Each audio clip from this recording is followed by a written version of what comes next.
Man, the Brooklyn Nets are making a coaching change. Kawhi's health is causing some level of concern in La La Land, and Kyrie Irving probably needs to start burning even more sage. I'm Rosa Panza. This is the Clinic All NBA podcast. I have the three hooligans with me. JJ, how you living, my friend? You know me. Feeling good, feeling great. Feeling great, feeling good. How are you? Man, I'm feeling good too. John, how you living, my friend? Hey, belated happy Halloween. Scary hours for all of our teams. Let's get it. Oh, man, you're absolutely right. Sammy, welcome back, my friend. How are you? Good to be back, man. Other than the fact that my team will never be healthy again and Kawhi might not put on a jersey until it's a Halloween costume, I'm good. Well, we'll talk about that a little later. First off, we got to talk about this big news that dropped today.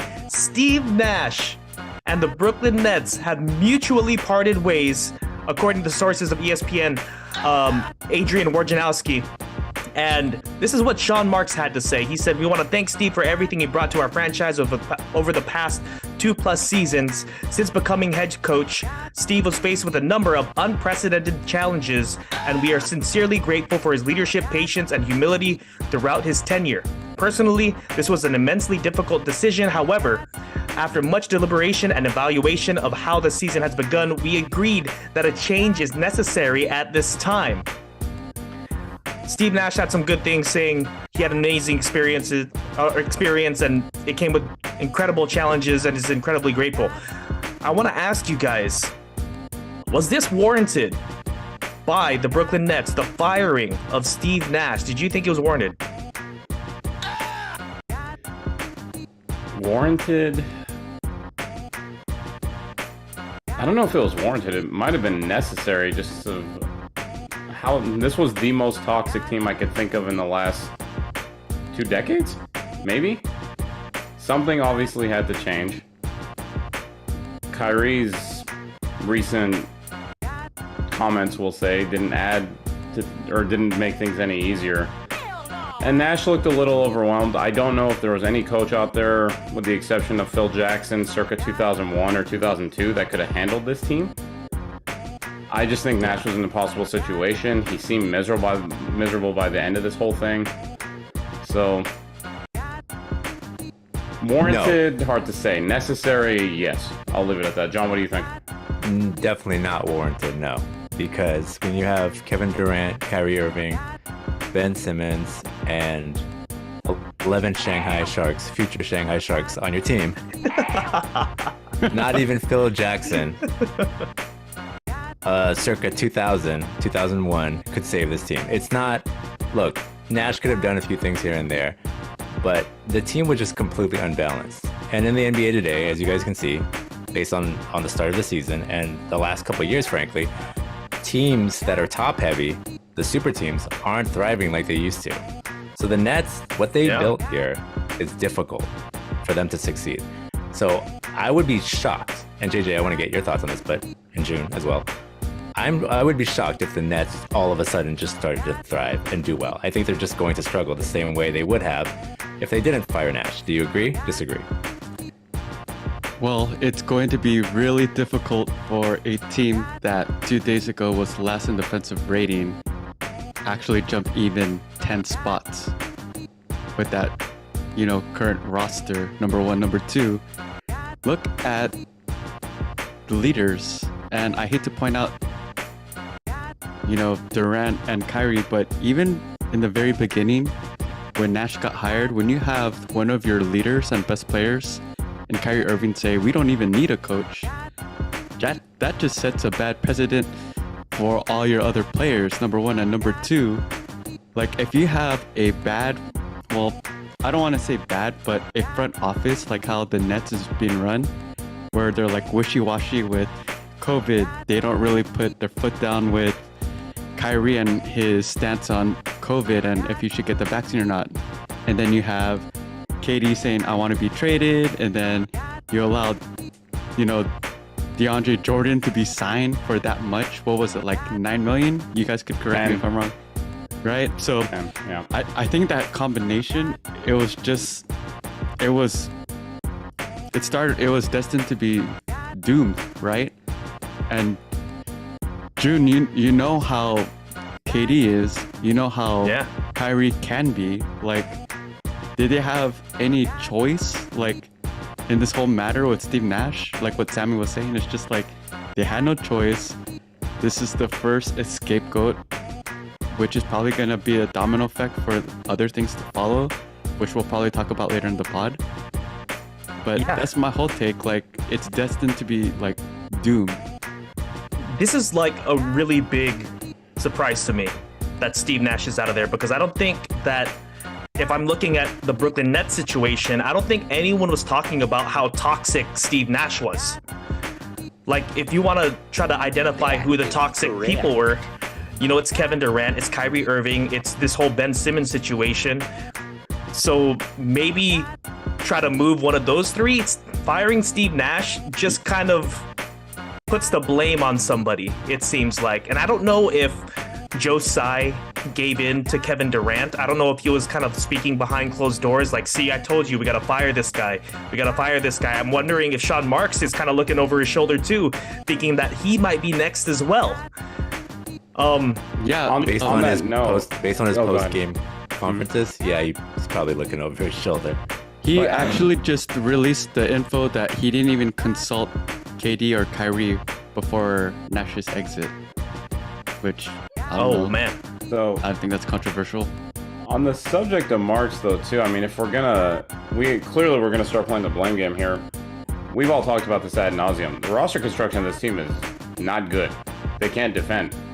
Yeah. Doesn't that come back a little bit to the general manager? I mean, Yeah, I mean, it should. Absolutely. I mean, I saw a lineup tonight that was like Kyrie Irving, Sumner, some dude named Dale Duke, and Claxton. Like, you know what I mean? Like, what is Yeah. that? Like, That's the thing. what am I watching here? So This is not going to be a top defensive team or a top offensive team with that This kind of feels- In lineup. the future, Yeah. Shanghai Sharks, like I said.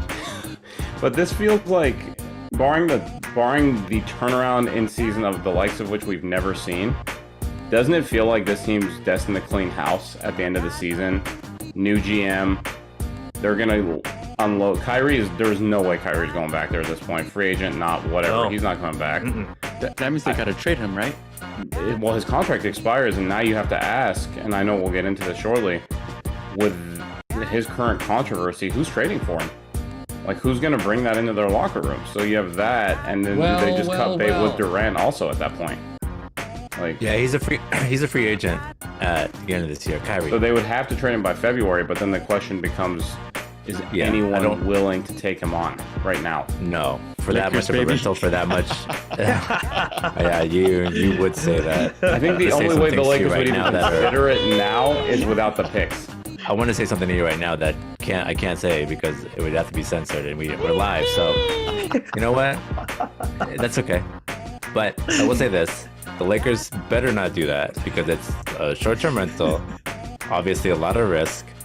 I would take Kyrie in the offseason if he took a massive hit. I would take him for maybe $7 million a year, which would never happen. But that's the only way I would allow him to be a Laker in a short-term deal. John, Not that. serious question. No picks, no nothing right now in this moment. Straight up Kyrie for Westbrook, would you do it? Right now. I don't know, man. My Laker homer glasses and my delusion of that one good Westbrook game off the bench has given me a slither of hope. Oh, no. Hey man, I did know. you check Kyrie's numbers tonight? He had Ben Simmons numbers. Yeah, 4 points, okay, 2 I out mean, of 12. That's like 0 for 6 on 3. adding a negative to another negative, or subtracting a negative with a negative, or replacing a negative, I should say. So I mean, that's a harder. Maybe 2 weeks ago I had a definitive answer, Sammy, but right now I'm not so sure. It's hard to say, right? Things have changed. Yeah. Hey, I have a question about this real quick before we move on, guys. Do you think, and this is just my tinfoil hat on, do you think that they strategically announced this on the same day as the NFL trade deadline, where there were a lot of moves, just to kind of Ooh. I guess not have a lot of talking heads and people, be at the forefront of the news. Do you think that's a possibility? I am 100% in belief that teams and media and organizations drop news at specific times based on the reactions that they want. I completely believe that was done on purpose today. Yeah, I'm gonna agree. on board with that. Yeah. I 100% agree that it was on purpose, but I'm gonna have us move on to like this sort of next subtopic here. We all talked about how Steve Nash was put into this position where it didn't really seem like he was going to succeed there. The Nets already have their eyes on the next head coach, apparently, and it is Ime Udoka, which is a complete surprise where the Celtics have agreed to allow Ime Udoka basically to have contract talks with other teams, and they're gonna completely just wipe away his contract after his off-season controversy. First, I'm gonna go with the basketball aspect of this. Do you guys think Ime Udoka could fix what's going on with the Nets right now? They're getting someone that's well respected. They're receiving someone that coached their opposing team with a 4-0 spanking, to put it bluntly. Will Kyrie and KD follow Udoka? I would hope so, but they have a really bad track record. Kyrie has had 12 coaches, guys, in the last 10 years. 12 coaches in the last 10 years. Wow. When KD was at OKC, okay, I had my gripes with Scott Brooks, but he did lead a young team, developing team at that, to the finals.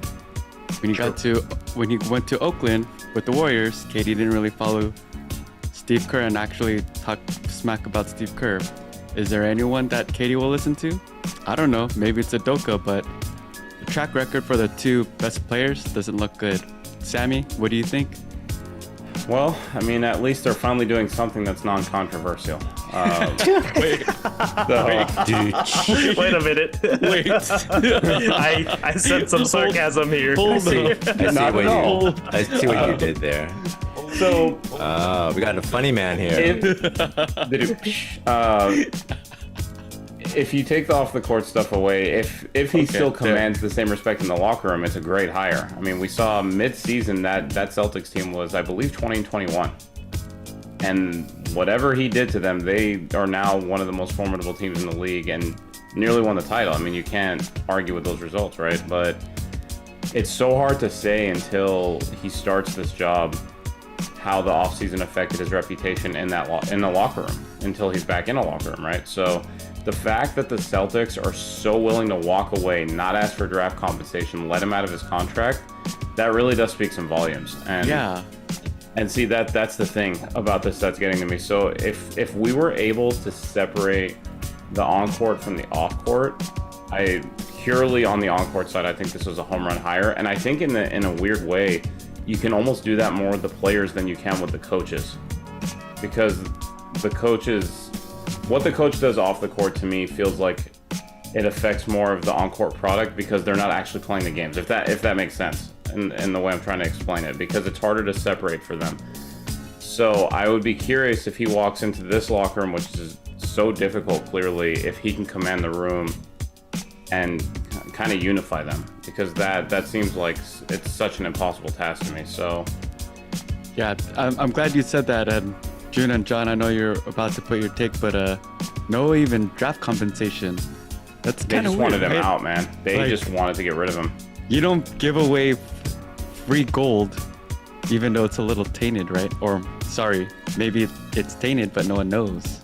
I feel like there's a lot more to the story that we don't have. Yeah, I agree. Yeah. That Completely. Yeah. is behind the scenes, that something happened, that parties agreed not to, whether it's money exchanges or promises or whatever it may be. I think there's a lot more to the story, which is being kept under wraps. I will say this, Sammy, I agree and I disagree with you. Yeah. Udoka gets a lot of credit for what he did to the Celtics midseason because he turned that team around. 180, 100%, 180 degrees. But that team was way more balanced and way better built, in my opinion. I would then you agree can completely mold with that them statement. that you can mold them into something like that. I mean, they had Robert Williams, Grant Williams, obviously Jason Tatum, Marcus Smart, and Jaylen Brown. They had Al Horford. They had a lot of pieces on this team, Right. and they were deep. The Nets are not like that. They're top heavy, and as much as I agree that coaching can make a difference, you can only go really as far as your personnel will take you on the basketball court. And so that's why I think it's going to be limited. Bro, I want to get your thoughts on that. I think what he can contribute in terms of success will be limited because of that. And so I could see them making the playoffs, but I don't like the makeup of the team. And then you add Ben Simmons to it, they got worse with Ben Simmons, and he has his own issues, but I just don't see it. I think they could be slightly above average at best. The way that I'm looking at this like Brooklyn Nets team right now is they kind of look like a play-in team. Is that too bold to say? Not at all. I mean, I think at this point, the play-in might be, I don't want to say the ceiling, because it's hard to say that with Durant as part of the team, but look how this team is playing. I mean, I think that's perfectly in line. Am I wrong? Like, do you guys think that this team's a lock for the playoffs? I'm gonna completely agree, and like if I'm gonna do a revisionist history here of last year, I really thought that the Nets could have won that trade by getting Ben Simmons for James Harden, but now it seems like the 76ers really won that trade with James Harden having like a revitalized season, and Ben Simmons is just like a corpse out there, man. Yeah. He does nothing positive on that end, like whatsoever, on the defensive or offensive side. So like having Ime Udoka, all I could really say is maybe you'll go up 1 seed. That's it. If you were 8, you could go up to 7. That's Agreed. Really 100%. the only thing that I see with this roster, dude. But I'm gonna take us actually to our next subtopic here. We're gonna talk about Kyrie Irving, who has been under fire because on social media he promoted a anti-Semitic film, and his recent game, or the recent Nets game, there was actually a group that arrived at Barclays Center wearing shirts that read "Fight Anti-Semitism," and it's causing a lot of attention. And I wanted to ask you guys, from a basketball standpoint, what do you guys think about Kyrie Irving again this year, possibly being a distraction for the Brooklyn Nets? Possibly. I think he's already a distraction. Dude. He's already a distraction, right? Correct. Yeah. Like we want to talk basketball here. Unfortunately, when the drama is so big, it could potentially lead to the performance on the court, and we've seen that happen last year with Kyrie. So how did that happen? I mean, there's a long laundry list, but for one, there was a time when he refused to take the vaccine. You could go back the year before that when he needed to take a mental break, which is fine, but not calling any of his teammates or coaches. And then there's social media posts of him partying, taking shots, and like, hey man, I'm all for like relaxing, but you also have to be a professional. And right now, whether you disagree or agree with Kyrie, the objective stance is that it's causing this drama and unwanted attention. And it's like, as a business owner, would you want that? Like, look at what they've done. They hired a coach that is in legal trouble right now. You have your best player that requested a trade. Now you have Kyrie, who is this guy who controversial tweet with Alex Jones, controversial tweet within the Jewish community. And it's just like, where's his head at? It's not even about basketball. That's my thing. Like, we all want to see Kyrie play ball, but can we all agree that his focus is not on the court? Because it seems like that. Definitely. And I think we obviously all don't know Kyrie personally, but based on what he does on social media, it just gives the impression that he wants to come off as very educated and aware, and you know what I'm saying? Like, he's almost trying to present this image, and he's trying so hard to cultivate this perception of himself that he's made himself a total sideshow. Like, never mind the nature of what he posted, just the way he goes about managing his social media, I'll say. And now, yeah, you can't look at him as for his on the court stuff without talking about all this nonsense off the court anymore. Like JJ was saying, like, we can't appreciate the basketball player because you have to think about everything that goes behind it. And if he is the point guard traditionally in the past has been the leader of the team. Like, how can any of the other guys in that locker room look at this guy with any confidence and say, this is our leader, this is the guy we want to play behind, you know? So, Right. it's so toxic. I can't imagine the chemistry on that team being remotely positive at this point. I mean, what do you guys think? Ding, ding, ding. You hit the word that you said was 100% accurate. Toxic. That's exactly what this is. And it's not even about promoting discussion or talking about social issues or doing whatever outside of basketball. That in itself is a part of the game now. That's a part of our culture. That's what people do. But the way he goes about it and some of the things that he says, and it's 100% a huge distraction. Like JJ said, it's not probably, it's definitively. And it's getting progressively worse season after season after season. And that's why I had so much pause when you guys were ragging on about the Lakers, because I honestly don't think I would even step into that water. I wouldn't even dip my toes in that water, because it's becoming, the line has been crossed, I guess you could say. Yeah. And if it continues to be like this, I mean, you have to start questioning, is he going to even be in the league in the next few years? I mean, is that, like, do you guys think that's that far-fetched? That's valid, dude. We're on the way there, man. We're already really so. on the way there. And I think, like, it's so weird because, like, Kyrie Irving now to me just seems like someone that loves to be controversial. That is now, like, taking it too far. Like, first it was kind of cute and kind of funny where it's like, oh yeah, I believe in the flat earth. You know?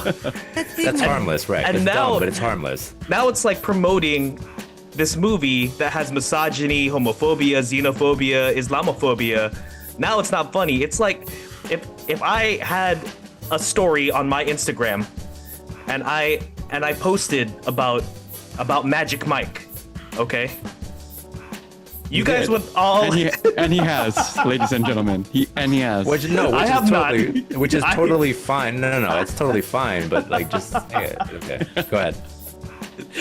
You guys would be hitting me up with hundreds of questions, and if I responded with, just because I repost it doesn't mean I like it. Like, that doesn't make any sense whatsoever, and that's the way Kyrie Irving defended this. So it's, man, I just don't know where his head's at, and I guess only time will tell. But we're gonna we're not gonna take a break yet. We're gonna talk about potential trades with Kyrie Irving. I know we talked about Westbrook and Kyrie straight up. Do you guys have another trade in mind that would be kind of like interesting if Kyrie is on his way out? I have something in mind, but it actually doesn't involve Kyrie because I don't know if we can do anything with Kyrie. So can I suggest one for KD instead? Yeah. Yeah. So here's what I have in mind for KD right now, and I will tell you I was unsure about it, but I at least find it interesting. So trying to find KD a trade partner was so difficult, right? Because you have to find a team that didn't have to liquidate their assets, that was willing to buy in, and that could still win with what they had. And so that was the offseason, right? So now we go into the season. My thought is one of two ways. Either a team that is doing surprisingly well, that thinks they have a shot where maybe they didn't in the offseason, or a team that is underperforming expectations slightly that might want the boost. So I figured, okay, let's throw both of them in and let's do a little 3-team deal. So here's what I came up with. Ooh, okay.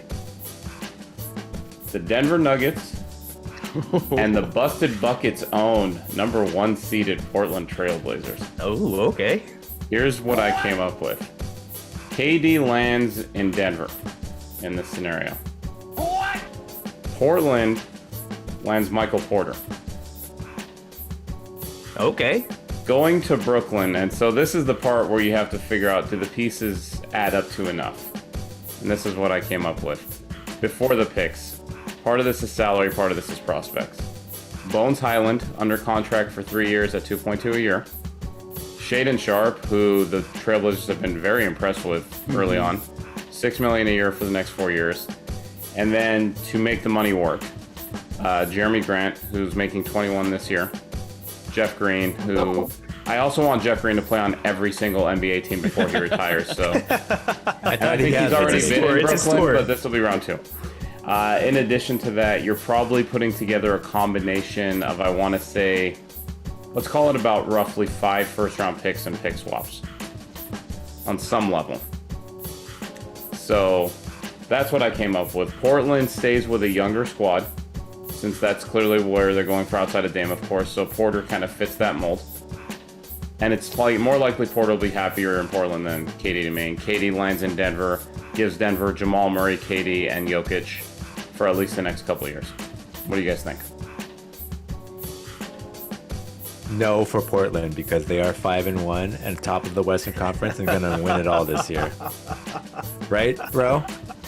Come on. I don't think they're willing to give up Shaedon Sharpe so easily. I don't think Portland believes Michael Porter Jr. is a good investment for the future. Okay. Bold as that may seem. His back is the biggest question mark, and I think it will be for his entire career.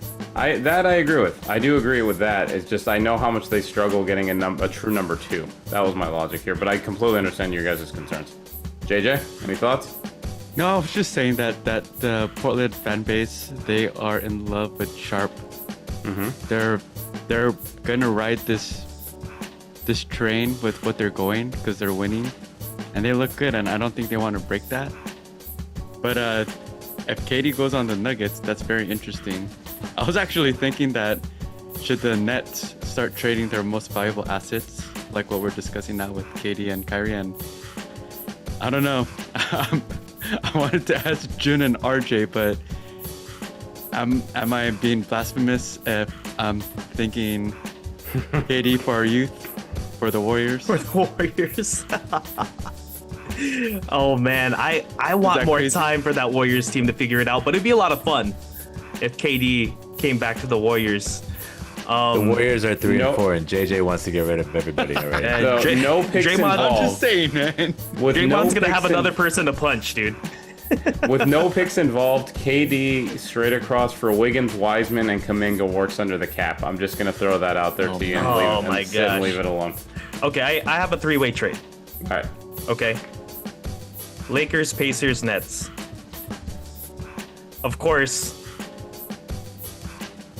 the Pacers, they get Kyrie Irving. The Nets get Russell Westbrook in hopes to revitalize him. And the Lakers get Hield and Turner. Oh. So not even Kyrie. And then the picks, they're split evenly between the Pacers and the Nets. So are all the picks coming out from the Lakers then? They're coming from the Lakers. So basically one team gets the 27 and one team gets the 29, because that's all they have left. Yes. Got it. Okay.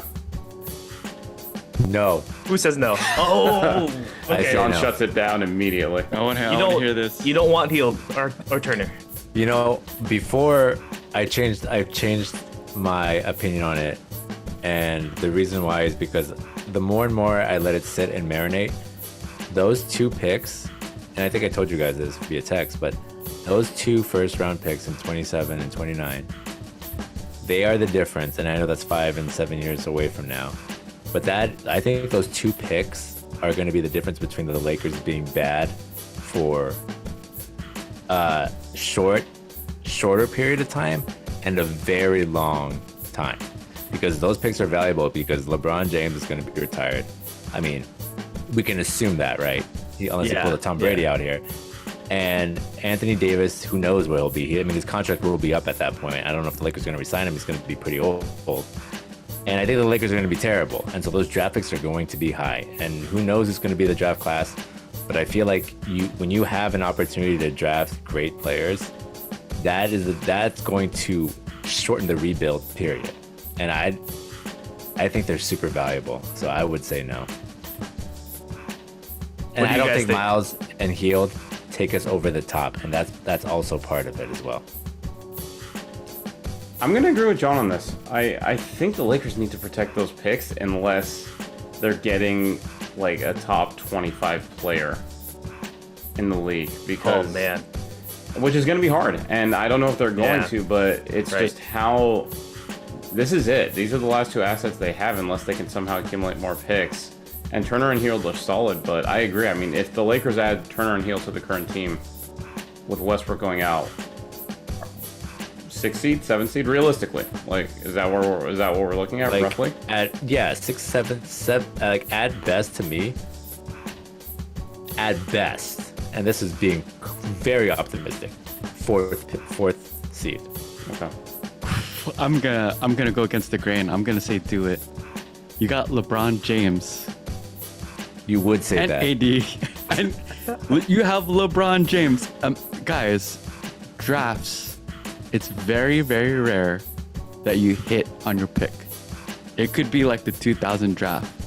Imagine that your best player out of that draft is Hedo Turkoglu, Kenyon Martin, and Michael Reed. Yeah, yes, JJ, you're right. Let me interrupt. You are right, but it could also be not like that. It could be a Kevin Durant draft, It right? could be, Like but you also don't have, know. You have LeBron James. I get it. I understand. I'm with JJ here. You doing it? I'm with JJ. I'm doing it. And the reason why is because I don't know the next time that the Lakers are going to be even close Yep. to having a LeBron James and an AD. True. I don't know when that will happen. That could be literally 20 years from now. But what I do know today is that they don't have the complementary pieces for them to succeed. Hey, Kendrick That is Nunn, true. come on. Austin Reeves, how dare you? Listen, I'm pulling on my Austin Reeves jersey right now. You better watch Nice. your mouth, dude. All right. Well, on that note, I have one more out of left field one. I want to see what you all think. Unless, is there any more commentary on the last one, or are we? Nope. Go for it. Go for it. Go. All right. So thinking about Ben Simmons on this one, if you could say that he needed a couple things to thrive, my thought would be a market no one cares about. No offense to the market I'm going to name. And either an out-of-the-box coach or an elite coach, right? I think he needs those two things. What do you think? What market? Is there a market that comes to mind with the two things I just described? Elite Lakers. coaching. What's that? I'm just playing. I said the Lakers. Clippers. Lakers. Nice. Elite coach market that no one really pays attention to. Elite coach market that no one pays attention to. I can't even. San Antonio. Oh, That's the market I'm thinking of. Here's the trade. Doug McDermott, Josh Richardson, and I think it's Jakob Poeltl, their center. yeah. Balances out the Nets a little bit. The Spurs send a relatively protected first round pick, call it top 15 protected or so. Simmons goes there, no pressure on him. Pop can do whatever he wants to try to maximize his talent. Oh man. And it gives the Nets some 3-point shooting. It gives them another wing. It gives them a big that can protect the basket. Is Ben Simmons worth Jakob Pertl? I discussed think this? that one. I think he is. That one. I think he Okay. is. Just because if we've Oh, seen man. we've seen him be an All NBA player. True. So the question now is, can anyone unlock that again? I don't think the Spurs would do it just because they've had all that drama with Kawhi. They just want people that want to play ball. I mean, if they want to ensure that when Benyama pick, I mean, having Ben Simmons around is an idea. Yeah. So that's where my head's at. Anyway, I agree with that. Okay. Anyway, we're going to take a short little break with a word from our sponsor. NBA fans, the wait is over. Basketball's back, so tip off the season with DraftKings Sportsbook, an official sports betting partner of the NBA.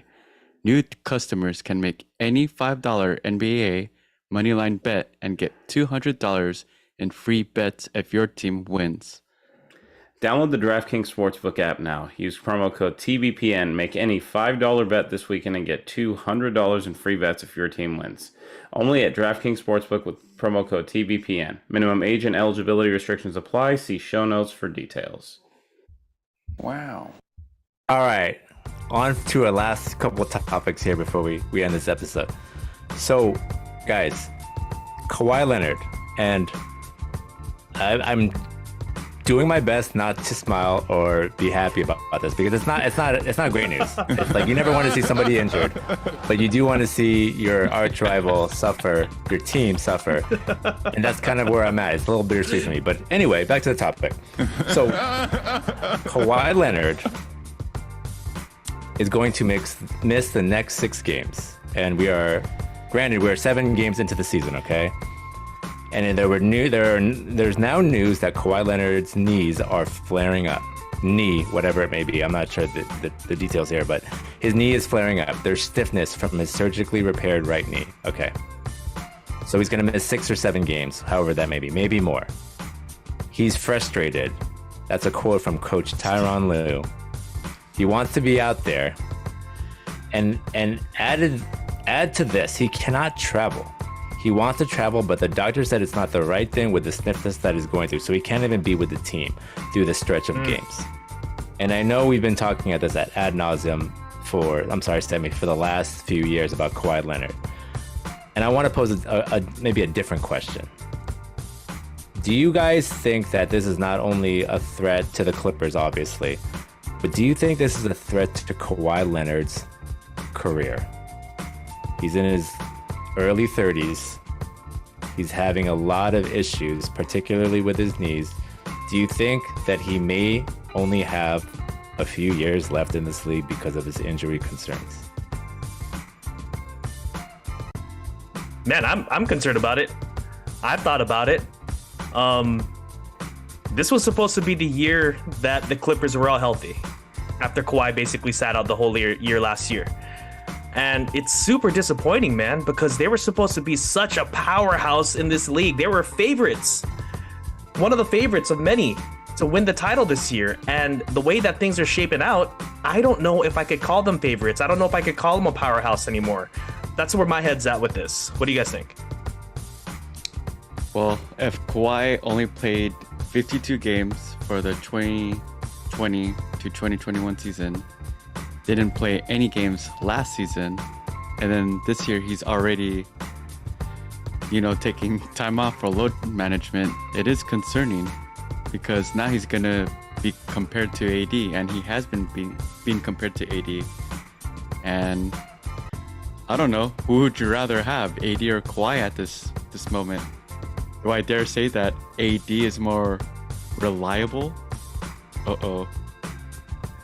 I think we're splitting hairs here. Would I rather get slapped in the face, or would I rather get punched in the face? I have no comment. Yeah, man, this kind of sucks. I was cautiously optimistic at the start of this year, and I was completely on board with the thought of bringing him off the bench, easing him in, and I think when we talked about the season preview, I figured that no one on this team was going to play more than 65 games this year, that they were just going to be rotating lineups in and out, trying to keep guys healthy. And the fact that it took all of 2 games for something to pop up with his knee, obviously, I mean, it's wildly concerning. And I haven't heard this anymore. This is purely me speculating, but you do wonder, since obviously the quad is right above the knee, if the quad issue he had over the last few years is kind of manifesting itself in that his body's literally just breaking down at this point. And obviously, I hope not as particularly as a Clippers fan, but just a fan of good basketball. You'd like to hope that this gets figured out after 10 or 15 games. He gets back on the court, and I mean, for me, I would care less if he plays 20 regular season games if he shows up in the playoffs. But you just can't. Even the biggest optimists cannot have any faith in that right now until we see him back on the court. And the fact that even the team just, when the team talks about him now, the last couple of games, it's been kind of almost like they're hoping, and it's not when he gets back on the court kind of thing. And so, yeah, all jokes aside, Yeah. like you don't want to see that with any player, especially with a player of his stature and his how good he is. And at this point, it seems like it could be a degenerative disease, which is scary. You know what I mean? Like, it's not a thing where it's gonna heal fully, and it might just get worse and worse with age. So, you know, hopefully he can work through it. But who knows? Yeah, those man? off-season pictures of Kawhi's thighs as well. I was like, this guy's healthy. He looks super healthy because Right. they were like huge thighs. yeah. And it's Yeah. so surprising, man, that he's already injured. So Yeah, I mean, he's Yeah. so efficient, like from the mid-range, and he gets to his spots, and we often forget what he could do on defense. He's probably up there with Giannis. I'm going to say that with confidence. I'll just say that with confidence that he could dominate a game with defense. yeah, Like, and guard 1 through 5, which is a rare feat. Only Yeah. him and Giannis. And I'll even put Kawhi Kawhi above Giannis because Kawhi could guard the point guard. So I mean, we just want to see everyone play, man. That's what it comes down to here. For sure. Yeah, it's depressing. Anyway, that's actually all we have for tonight's pod. I want to thank you three for being on. JJ, thanks for being on, man. Hey, thanks, listeners. Appreciate it. John, thanks for being on, man. Feeling good, never mind, you know what it is. Hey, have a good night. Feeling great. Feeling great. Feeling good. How are you? Sammy, thanks for being on, man. Thanks for having me, man. If you haven't yet, vote yes on 27. Let's be able to use DraftKings legally in California. Not represented by any political group or anything, just my own thoughts and feelings. Absolutely. And shout out to our video producer, RJ. Check out our YouTube channel. Remember to rate, subscribe, and review. Like us on our Facebook group page, The Clinic All NBA Podcast, and follow us on Twitter at Clinic All NBA. I'm Rosa Panta. This is the Clinic All NBA Podcast. Come find us wherever you get your podcasts. Hey, hey, hey.